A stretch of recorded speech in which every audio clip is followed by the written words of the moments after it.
if you're watching this video right now, there's probably a non-zero chance that you want to be a rapper yourself, which by all means, go for it, bro. I wish you the best of luck. I'm not gonna hate on you for your dreams, right? But a mistake I see a lot of you young niggas do is that, like, for example, right? Let's say there's a rapper, we'll call him 8 Violent.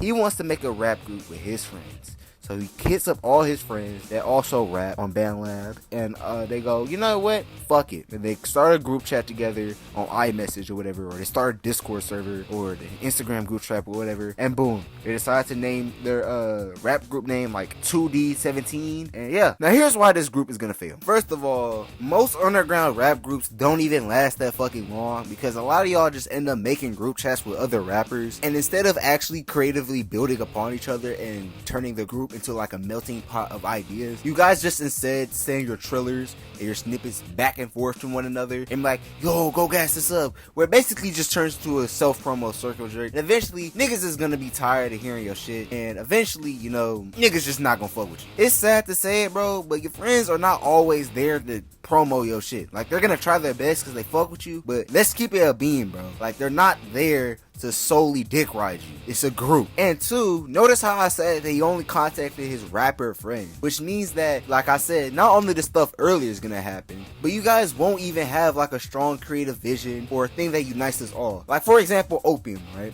There's a lot more to Opium than just Carti, Ken, Lone, and Homixide gang. There are people signed to Opium like Gabe and Filthy who are producers. They help curate a group sound, and even though each individual in the group might be different, they still have a unique sound that they all fall under, even if they have their own different variations of it. And then you have people like Sex is Death, Joy Division, Burberry Airy that's also signed to Opium to make sure that the group has like a good image and focus on like the creative direction of the group. So, you know, the stuff that people like about Opium, such as the upside down crosses, the punk rock imagery or mall golf imagery at times, and stuff like that. But if you guys don't have that, you're just a whole bunch of niggas who rap together. If that. And this video is gonna be structured weird, but in this video, I'm basically gonna explain to you the lessons that I've learned from other rap groups and how they failed, so that when you make your own, you can succeed. Leave a like and share, subscribe. Let's get to it, bro.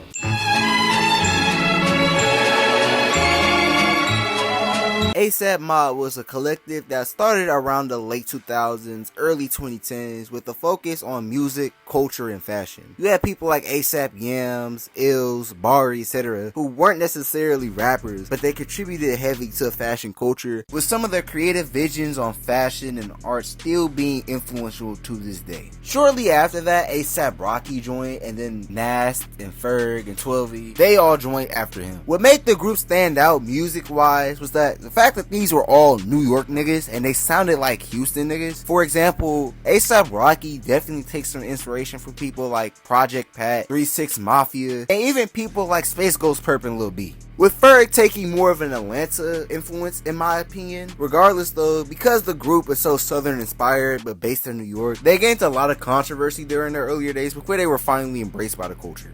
Now there's a lot of stuff I missed out on with the inception of that group. Honestly, that could be its own video, but I need you to understand something. This group is multi-hyphenate, which of course it should be in order to have a successful group. This group kind of has to be multi-hyphenate in order for it to be as influential and as impactful as it was. But if I were to count every single ASAP Mob member, dead or alive, because a lot of them had unfortunately passed away, dead or alive, there were 23 members of ASAP Mob in total. Now listen, I get it, bro. I get it. You want to get your niggas out the hood. Everybody got to come up. You want everybody to eat. I get it, bro. But for one, some niggas shouldn't leave the hood. And that's a whole nother loaded topic that again could be its own video. And number two, 23 members is a lot of people that you have to force to get along. Like, even to this day, there's like weird mini petty beefs between members in the group that honestly just make the group look bad as a unit. A lot of people are jealous because of Rocky and Ferg's success, because out of the main members of ASAP Mob, at least that make music, those two are the ones that obviously people are going to know more, especially Rocky. And fashion wise, people like Bari have already cemented themselves with the creation of V-Lone. But 23 niggas is a lot of niggas. And mind you, I didn't even count Augie, which is his own label started by ASAP Mob. So I didn't even count niggas like Smokey Margella and Slow Thigh who are signed to that label. But honestly, that's not even the craziest example. Members Only was a group started by X and Ski back in 2015, and all time, that group had like 31 members. Like, holy fucking shit, bro. Members Only was worse though, because at least when ASAP Yams died, the Cozy tapes by ASAP Mob proved that they can still release quality stuff as a unit, especially the second one. They can still do things as a unit and prove themselves still worthwhile as a unit. Hell, some of the best albums that came from ASAP Mob have came after Yams' passing. So while Yams was definitely the glue of the group could still stay together for the most part and deliver when it needed to. When XXXTentacion died, that was pretty much the end of Members Only. Because there were 30 niggas now, all in one group, whose like only mutual friend was X. And so you have a whole bunch of people beefing at each other for no reason, and the whole fallout of the group while they're all going through stages of grief. Like, nigga, come on. And like, not to insult anybody, but some members are just gonna be more prominent in a rap group compared to other members, which we'll talk about that later. But if I were to sit up here and put a gun up to your head and say, who the hell is this on screen? I almost guarantee you, unless you're super into ASAP Mob lore, you would not have told me that this was the greatest member of all time, ASAP Dom. Who the fuck is this nigga? Why is bruh standing like we know him? The lesson here is that if you are gonna make a rap collective, yes, it should be multi-hyphenate, yes. But you don't need that many people, bro. Some people you can be cool with, but they can't just be a part of the group. Because then when some shit goes left, like in the case of ASAP Mob, Yams is passing, or in the case of Members Only, X is passing, or some people don't even gotta die. Like, something can genuinely go wrong, and then you'll have it to where now people are just beefing within the group, but still referring to themselves as a group. You know what I'm saying? Like, 23 niggas is a lot of niggas. You don't need that many people to be a part of your rap group. You just need a smaller yet solid core collective that can all really agree on the same page on shit. I guarantee you, if you have that, you're gonna be straight.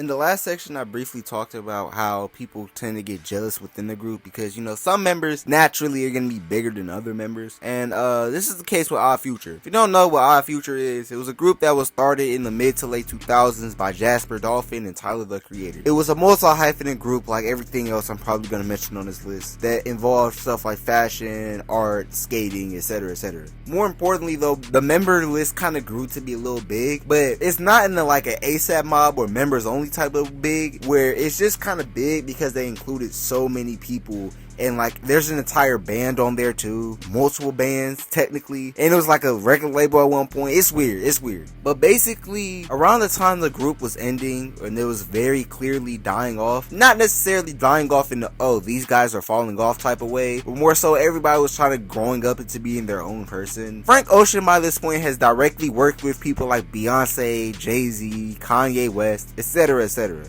Tyler the Creator was also working with people like Pharrell and Kanye during this time, and Earl Sweatshirt, despite his year-long hiatus, was still growing to be one of the bigger members of the group.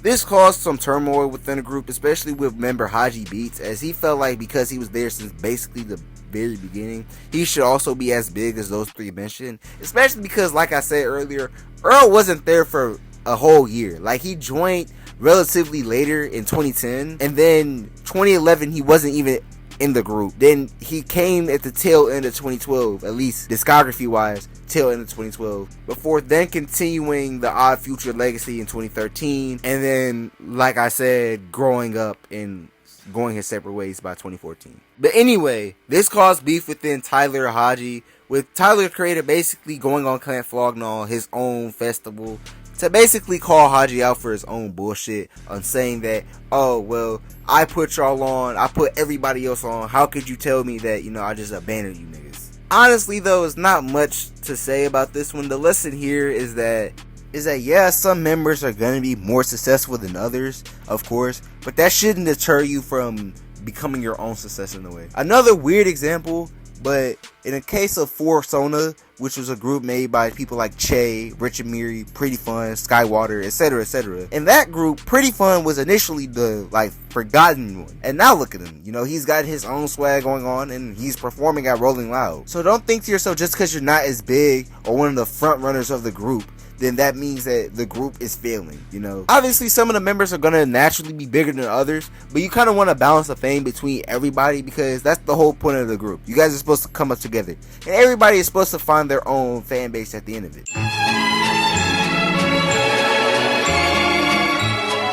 So this one actually kind of ties back into point number 1. It's separate enough to where I can make it its own section. The lesson here is you gotta watch exactly who's in the group. Like, I know I say you can't just let anybody in the group, but this time I'm telling you, you can't just let anybody in the group. And that's the case with Brockhampton. If you didn't know, Brockhampton is a rap group, or actually they refer to themselves and are technically a boy band. But Brockhampton was a group that rose to fame in the mid to late 2010s after initially meeting on a Kanye West fan forum and deciding to just make a band together. They're probably most known for their Saturation trilogy, which is arguably considered one of the greatest trilogies in music. I don't believe that, but a lot of people do. But speaking of the Saturation trilogy, the reason why I bring up Brockhampton today is because on those covers of the Saturation trilogy, there's a person named Amir Van. Now, Amir was a member of the group and was one of the main quote-unquote vocalists of the group. He was a rapper for the group. But this nigga had grape allegations, so eventually he was just kicked from the group. To this day, his face is still on the album covers. Just an FYI. You had multiple non-black members of the group, which, believe me, there was a lot, just doing this. Yeah, there's something I've been wanting to say lately. Oh, what's that? The N-word. And then Nick Holiday, one of the creative directors, stylists, and artists for the group, not only stole art, but was publicly dating a 17-year-old when he was 21. Sounds familiar. Overall, man, the lesson with Brockhampton is to please watch who the fuck is in the group. Like, please watch who you put and who you surround yourself with. Not only just for a rap group, but for in general. You don't want to surround yourself with people who do bad things and willingly take advantage of people, stuff like that. You don't want to surround yourself with that type of energy, bro. You're better than that. Brockhampton ended up breaking up in 2022 with arguably the worst album run ever. So there's that as well. Overall, though, I hope you learned a lot from this video. If you were thinking of creating a rap group, I don't know, I just thought this would be a fun idea. Make sure you like and sub, follow Instagram, fuck ice. I'm out, bro.